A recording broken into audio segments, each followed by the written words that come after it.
ನಮಸ್ಕಾರ. ಇಂದಿನ ಸಂಚಿಕೆಯಲ್ಲಿ ನಾವು ಈ ಎನರ್ಜಿನ ಇಟ್ಕೊಂಡು ಹೇಗೆಲ್ಲ ಮ್ಯಾನಿಫೆಸ್ಟೇಷನ್ ಮಾಡ್ಬೋದು, ಮತ್ತು ನಮ್ಮ ಸಬ್ಕಾನ್ಷಿಯಸ್ ಮೈಂಡ್ನ ಹೇಗೆ ಅಲರ್ಟ್ ಮಾಡ್ಬೋದು.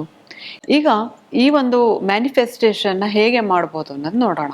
ನಮ್ಮ ಸುತ್ತಮುತ್ತ ಸಿಗುವಂತಹ ಯಾವುದಾದ್ರೂ ಒಂದು ರಾಕ್ ಅಥವಾ ಒಂದು ಅದರ ದೊಡ್ಡ ಕ್ರಿಸ್ಟಲ್ ಅನ್ನೋದಕ್ಕಿಂತ ರಾಕ್ ತಗೋಬೋದು. ಯಾಕೆಂದರೆ ಇದು ಪಂಚಭೂತಗಳಲ್ಲಿ ಒಂದು, ಅಂದರೆ ನಮ್ಮ ಭೂಮಿಯಿಂದ ಉತ್ಪತ್ತಿ ಆಗೋದು ಒಂದು. ಯಾಕೆಂದರೆ ಅದರಲ್ಲಿ ಒಂದು ಭೂಮಿಯ ಎನರ್ಜಿ ಇರುತ್ತೆ.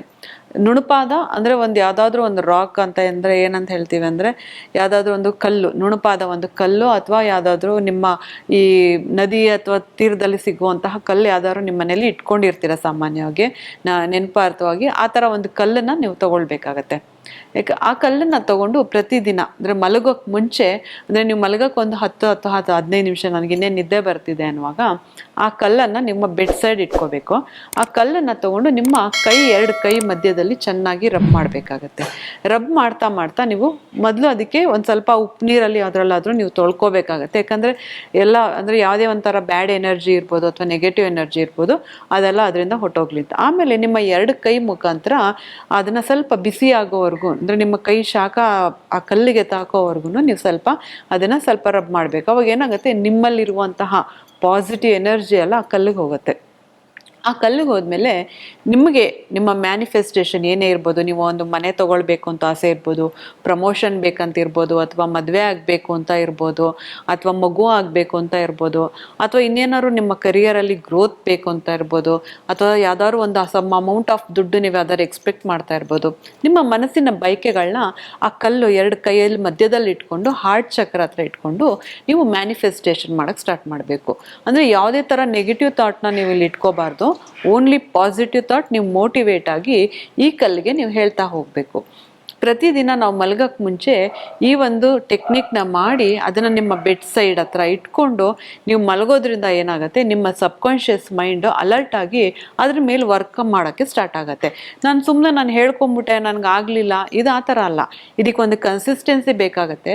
ಮ್ಯಾನಿಫೆಸ್ಟೇಷನ್ ಜೊತೆಗೆ ಆ್ಯಕ್ಷನ್ ಕೂಡ ಬೇಕಾಗತ್ತೆ.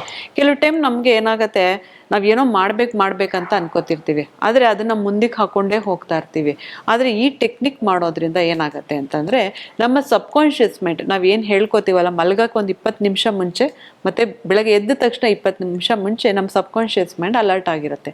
ನೀವು ಯಾವಾಗ ಈ ಪಾಸಿಟಿವ್ ಥಾಟ್ಸ್ನ ನಿಮ್ಮ ಸಬ್ಕಾನ್ಷಿಯಸ್ ಮೈಂಡಿಗೆ ಪ್ರತಿದಿನ ನೀವು ಹೇಳ್ಕೊಂಡು ಬರ್ತೀರಲ್ಲ, ಆವಾಗ ಸಬ್ಕಾನ್ಷಿಯಸ್ ಮೈಂಡ್ಗೆ ಅರ್ಥ ಆಗುತ್ತೆ, ಓಕೆ ನಾನು ಇದ್ರ ಮೇಲೆ ವರ್ಕ್ ಮಾಡಬೇಕು.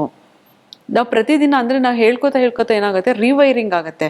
ಕೆಲವು ಟೈಮ್ ಅಯ್ಯೋ ಇದು ನನಗೆ ಆಗಲ್ಲ ಬಿಡು, ಇದು ನನ್ನ ಕೈಲಿ ಆಗಲ್ಲ ಅಂತ ನಾವು ಎಷ್ಟೋ ವಿಷಯಗಳನ್ನ ಬಿಟ್ಬಿಟ್ಟಿರ್ತೀವಿ. ಇದನ್ನು ನೀವು ಒಂದ್ಸಲ ಟ್ರೈ ಮಾಡಿ ನೋಡಿ.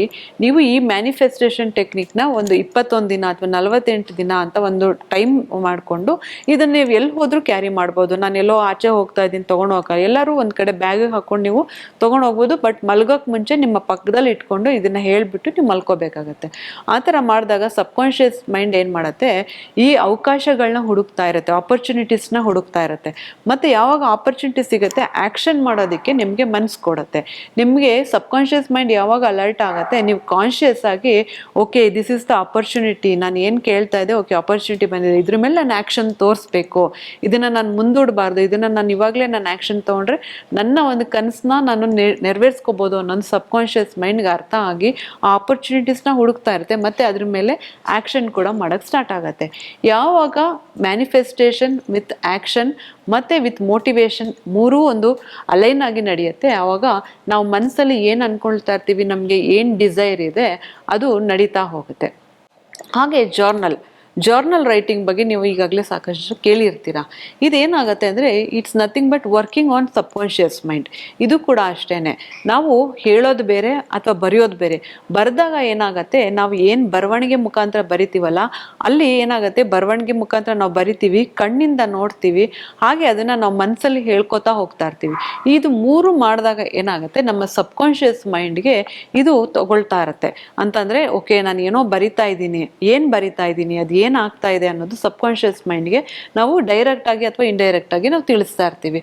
ಈ ಥರ ನಾವು ಜರ್ನಲಿಂಗ್ನ ಇದು ಆಲ್ರೆಡಿ ಆಗೋಗಿರೋ ಥರ ಅಂದರೆ thank you and grateful to the universe so and so, ಅಂದರೆ ನನಗೆ ಇವಾಗ ಒಂದು 5 ಲಕ್ಷ ಅಮೌಂಟ್ ಬೇಕಾಗಿತ್ತು, ಇಟ್ಸ್ ಆಲ್ರೆಡಿ ನನ್ನ ಹತ್ರ ಇದೆ.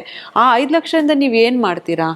ಒಂದು ಏನೋ ಒಂದು ಜ್ಯುವೆಲರಿ ತೊಗೋಬೋದು, ಅಥವಾ ಎಲ್ಲೋ ಒಂದು ಇನ್ವೆಸ್ಟ್ಮೆಂಟ್ಗೆ ಹಾಕ್ಬೋದು, SIPಗೆ ಹಾಕ್ಬೋದು, ಅಥವಾ ನೀವು ಏನೋ ಒಂದು ಬಯಸಿರ್ತೀರಾ ಒಂದು ಆ 5 ಲಕ್ಷದ ಅಮೌಂಟ್ ಮೇಲೆ, ಅದನ್ನು ಆಲ್ರೆಡಿ ಆಗೋಗಿರೋ ಥರ ನೀವು ಈ thank you and grateful to the universe ಅಂತ ಡೈಲಿ ಪ್ರಾರಂಭ ಮಾಡಿ. ಅಂದರೆ ಬೆಳಗ್ಗೆ ಎದ್ದೇಳ್ತಿರಲ್ಲ, ಎದ್ದ ತಕ್ಷಣ ಒಂದು 20 ನಿಮಿಷ ಈ ಒಂದು ಸ್ಟೋನ್ ಟೆಕ್ನಿಕ್ ಮಾಡಿದ್ಮೇಲೆ ಈ ಒಂದು ರೈಟಿಂಗ್, ಜರ್ನಲ್ ರೈಟಿಂಗ್, ಒಂದು ರೆಡ್ ಪೆನ್ನು ಮತ್ತು ಯೆಲ್ಲೋ ಬುಕ್ ಅಥವಾ ಯೆಲ್ಲೋ ಪೇಜ್ ಮೇಲೆ ನೀವು ಬರಿತಾ ಹೋದರೆ ನಿಮ್ಮ ಸಬ್ಕಾನ್ಷಿಯಸ್ ಮೈಂಡ್ ಅಲರ್ಟ್ ಆಗಿ ನಿಮ್ಮ ಜೀವನದಲ್ಲಿ ಪರಿವರ್ತನೆ ಅಂದರೆ ಟ್ರಾನ್ಸ್ಫಾರ್ಮೇಷನ್ ಸ್ಟಾರ್ಟ್ ಆಗುತ್ತೆ.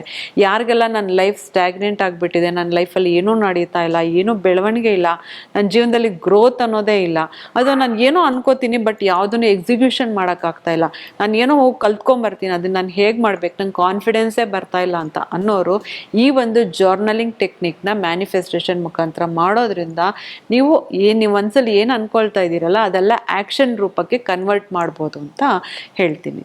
ನೋಡಿದ್ರಲ್ಲ ವೀಕ್ಷಕರೇ, ಹೇಗೆ ನಾವು ಮ್ಯಾನಿಫೆಸ್ಟೇಷನ್ ಟೆಕ್ನಿಕ್ನ ಮನೆಯಲ್ಲಿ ಸ್ಟಾರ್ಟ್ ಮಾಡ್ಬೋದು, ಹಾಗೆ ಪ್ರತಿದಿನ ನಮ್ಮ ಜೀವನವನ್ನು ಹೇಗೆ ಇಂಪ್ರೂವ್ಮೆಂಟ್ ಮಾಡ್ಕೋಬೋದು ಈ ಜರ್ನಲಿಂಗ್ ಮುಖಾಂತರ ಅಥವಾ ಈ ಒಂದು ಸ್ಟೋನ್ ಟೆಕ್ನಿಕ್ ಮುಖಾಂತರ ಅಂತ.